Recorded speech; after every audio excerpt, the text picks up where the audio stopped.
പ്രാണനായി ഭാഗം 8. ഒന്നിങ്ങ് അനങ്ങി നടക്കടി, ഇപ്പോഴെങ്ങാനും നീ ഇവിടെ എത്തുവോ? ദേഷ്യത്തോട് വൈഗാമി ഉറക്കെ പറഞ്ഞതും അങ്ങനെ ഒരു ശാസന ആ സമയം ഒട്ടും പ്രതീക്ഷിക്കാതെ ആയതുകൊണ്ടും സ്ത്രീ നടക്കുന്നതിനിടയിൽ പോലും ഒന്ന് വിറച്ചുപോയി. ട്രേയിൽ അവളുടെ കൈകൾ മുറുകി. ആ സമയം ശങ്കരനാരായണന്റെ മുഖത്തും അവളോടുള്ള പുച്ഛം മാത്രമായിരുന്നു നിറഞ്ഞു നിന്നിരുന്നത്. ഉറക്കെയുള്ള വൈഗാമിയുടെ ഒച്ച കേട്ടുകൊണ്ടാണ് വൈദേഹിയും നേത്രയും ബാക്കിയുള്ളവരും അവരവരുടെ മുറിയിൽ നിന്നും പുറത്തേക്കിറങ്ങി വന്നത്. ആ ഒച്ച ഉയർത്തിയത് സ്ത്രീയോടാണ് എന്ന് കണ്ടതും പലരിലും പല ഭാവങ്ങൾ നിറഞ്ഞു. ചിലയിടത്ത് പുച്ഛമാണെങ്കിൽ മറ്റു ചിലരിൽ സഹതാപം. വൈഗാമിയോട് വീണ്ടും എന്തെങ്കിലും പറഞ്ഞു കുത്തിത്തിരിപ്പുണ്ടാക്കാനായി പുഞ്ചിരിച്ച മുഖത്തോടെ പുറത്തേക്കിറങ്ങി വന്ന വൈദേഹി കാണുന്നത് ഇതൊന്നും ശ്രദ്ധിക്കാതെ ഫോണിൽ നോക്കിയിരിക്കുന്ന കാർത്തികയായിരുന്നു. അവരുടെ അമ്പരപ്പ് മറ്റുള്ളവരുടെ മുഖത്തേക്കും പടരാൻ അവനെ കണ്ട നിമിഷം മാത്രം മതിയായിരുന്നു. ഉമയുടെ മുഖം സന്തോഷത്താൽ വിടർന്നു. അതുപോലെ ദേവനാരായണൻ്റെയും. തങ്ങളുടെ മകൻ. അവർ അവനെ കണ്ണിമ ചിമ്മാതെ നോക്കി. വർഷങ്ങൾ കൂടിയാണ് ഇപ്പോൾ അവനെ ഇങ്ങനെ അടുത്ത് കാണുന്നത്. എന്നാൽ ഈ സമയം പെട്ടെന്നെന്തോ ഐഡിയ കിട്ടിയതുപോലെ വൈദേഹി നേത്രയെ നോക്കി കണ്ണ് കാണിച്ചു. എന്തെങ്കിലും മനസ്സിലായില്ല എങ്കിലും അവർ എന്തോ പറയാൻ പോകുകയാണ് എന്ന് കണ്ട നേത്ര ആകാംക്ഷയോടെ അവളുടെ അമ്മയെ ഉറ്റുനോക്കി നിന്നു. വിറച്ചു വിറച്ച് തങ്ങൾക്കരികിലേക്ക് വരുന്ന ശ്രീനന്ദയെ എല്ലാവരും ഒന്ന് നോക്കി. എന്നാൽ അപ്പോഴും അവിടെയിരിക്കുന്ന കാർത്തിയെ അവൾ കണ്ടിരുന്നില്ല. ഓരോരുത്തർക്ക് ചായ കൊടുക്കുമ്പോൾ ഓരോരുത്തരിൽ നിന്നും കിട്ടുന്ന പുച്ഛം അവളുടെ കണ്ണ് നനയിച്ചില്ല. കാരണം അവൾക്കത് ശീലം തന്നെയായിരുന്നു എന്ന് അവളുടെ നിസ്സംഗത നിറഞ്ഞ മുഖഭാവത്തിൽ നിന്നും അവന് മനസ്സിലാകുന്നുണ്ടായിരുന്നു. കുട്ടി ആ ട്രേ അവിടെ വെച്ചിട്ട് പോയിക്കോളൂ, ബാക്കി ഞാനെടുത്തു കൊടുത്തോളാം. വൈദേഹിയുടെയും നേത്രയുടെയും കണ്ണുകൾ കൊണ്ടുള്ള കഥകളി കണ്ടതും എന്തോ പന്തികേട് തോന്നിയ ഉമ ചാടിക്കേറി പറഞ്ഞു. എന്നാൽ അത് കേട്ടതും വൈദേഹിയും വൈഗാമിയും ഒരുപോലെ അവരെ രൂക്ഷമായി നോക്കി. അതെന്തിനാ? ഇവിടെ ഇപ്പോൾ അവളല്ലേ എന്നും എല്ലാവർക്കും ചായ കൊടുക്കാറുള്ളത്. ഇന്നും പതിവ് തെറ്റിക്കേണ്ടതായിട്ടില്ല. എടി പെണ്ണെ, നീ ആ ചായ എല്ലാവർക്കും എടുത്തു കൊടുക്ക്. ശാസനാരൂപത്തിൽ വൈഗാമി പറഞ്ഞതും ഒന്നും ചെയ്യാനില്ലാതെ നിസ്സഹായിയായി ഉമ തല കുനിച്ചു. ദേവനാരായണന്റെ ഉള്ളിലും മകന്റെ ഭാര്യ എന്ന നിലയിൽ ശ്രീനന്ദിയോടുള്ള വാത്സല്യം ഉണ്ടെങ്കിൽ കൂടിയും സ്വന്തം മകനില്ലാത്ത താല്പര്യം താൻ എങ്ങനെ അവളോട് കാണിക്കും എന്നുള്ളതായിരുന്നു അയാളിൽ കുടുങ്ങിക്കിടന്നത്. അത് കേട്ടതും അല്പം പേടിയോടെയാണ് എങ്കിലും അവൾ ചായ എല്ലാവർക്കുമായി കൊടുത്തു തീർത്തു. ആ സമയമാണ് സോഫയിലിരിക്കുന്ന കാർത്തിയെ ശ്രീ കണ്ടത്. ആ സമയം അവനെ പ്രതീക്ഷിക്കാത്തത് കൊണ്ട് തന്നെ അവളിൽ ഞെട്ടൽ തെളിഞ്ഞു. എന്നാൽ അവനുള്ള ചായ കരുതാത്തത് കൊണ്ട് ട്രേ അപ്പോഴേക്കും കാലിയായിരുന്നു. നീ എന്താടി മോന് ചായ എടുത്തില്ലേ? ഓ, ഭർത്താവെന്ന പേര് മാത്രമാണല്ലോ ഉള്ളൂ. നീ അവൻ എന്തായാലും ആ സ്ഥാനം കൊടുക്കുന്നില്ലല്ലോ. അതുകൊണ്ടായിരിക്കും മോനുള്ള ചായ നീ എടുക്കാതിരുന്നത് അല്ലേ? എത്ര അഹങ്കാരം ഉണ്ടായിട്ടാ നീ അങ്ങനെ ചെയ്തത്? പറയടി, നീ എന്താ അവന് ചായ എടുക്കാതിരുന്നത്? ചോദിച്ചത് കേട്ടില്ലേ? ഒരു കാരണം കിട്ടാൻ കാത്തിരുന്നു എന്ന പോലെ വൈദേഹി സ്ത്രീയോട് ചൂടായി. എന്നാൽ പേടിയോടെ വിറച്ച് ഒരു മൂലയ്ക്ക് നിൽക്കുന്ന ശ്രീനന്ദയെ കണ്ടതും ഒരു നിമിഷം കാർത്തിക്ക് പോലും സങ്കടവും സഹതാപവും തോന്നിപ്പോയി ആ പെണ്ണിനോട്.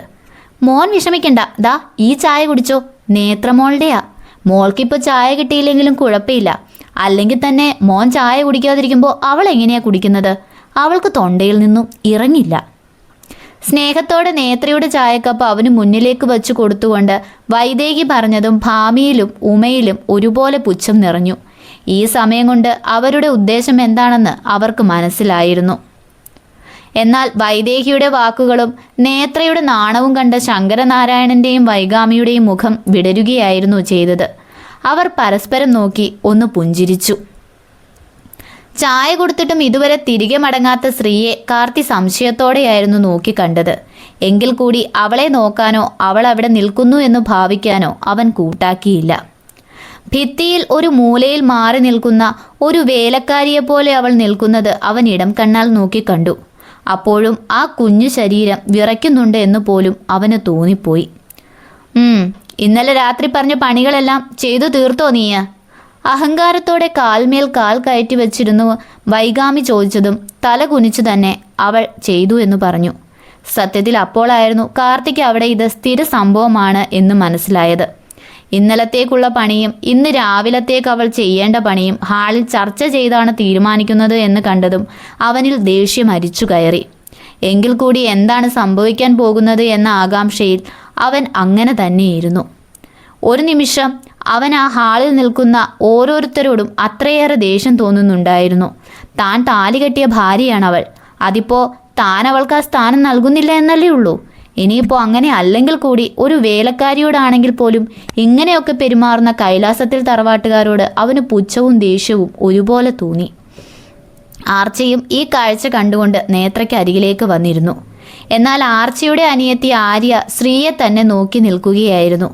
അവൾക്ക് ശ്രീയെ വലിയ ഇഷ്ടമാണ്. എങ്കിൽ കൂടിയും അവളോട് അടുക്കുന്നതിൽ അവൾക്കും പരിധി വച്ചിട്ടുണ്ട്. അതുകൊണ്ട് തന്നെ എന്നും രാവിലെയുള്ള ഈ വിചാരണയും ജോലി പറച്ചിലും കണ്ടു നിൽക്കാൻ അവൾക്ക് താല്പര്യം ഉണ്ടായിരുന്നില്ല. പക്ഷേ ഇന്ന് കാർത്തിയുടെ സാമീപ്യം അവിടെ നിൽക്കാൻ അവളെ പ്രേരിപ്പിച്ചു. പത്താരപ്പുരയിലെ നെല്ല് പുറത്തു കൊണ്ടിടാൻ ആരെയാ ഏർപ്പാടാക്കിയിരിക്കുന്നത്? അരികിൽ നിൽക്കുന്ന കാര്യസ്ഥനോട് ശങ്കരനാരായണൻ ചോദിച്ചതും അയാൾ ഭയത്തോടെയും ദയനീയതയോടെയും ശ്രീയെ നോക്കി. അത് പിന്നെ അങ്ങുന്നേ അമ്പുവിനെയും ബാലുവിനോടും പറയാമെന്നു കരുതി.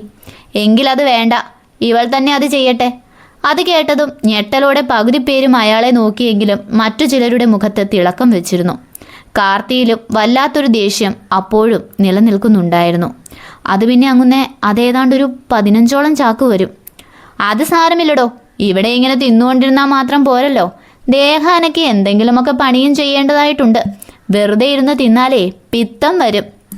വൈദേഹി പുച്ഛത്തോടെ പറഞ്ഞതും ശ്രീ തലകുനിച്ച് അങ്ങനെ തന്നെ നിൽക്കുകയായിരുന്നു. ചെയ്യേണ്ട ജോലിയുടെ ഭാരമോ കഷ്ടപ്പാടോ ഒന്നും അവളെ അലട്ടിയില്ല. അവൾ അതെല്ലാം ഓർത്തു വയ്ക്കുകയായിരുന്നു. ഏതെങ്കിലും വിട്ടുപോയാൽ അതിനുള്ള ശിക്ഷ വേറെയായിരിക്കും.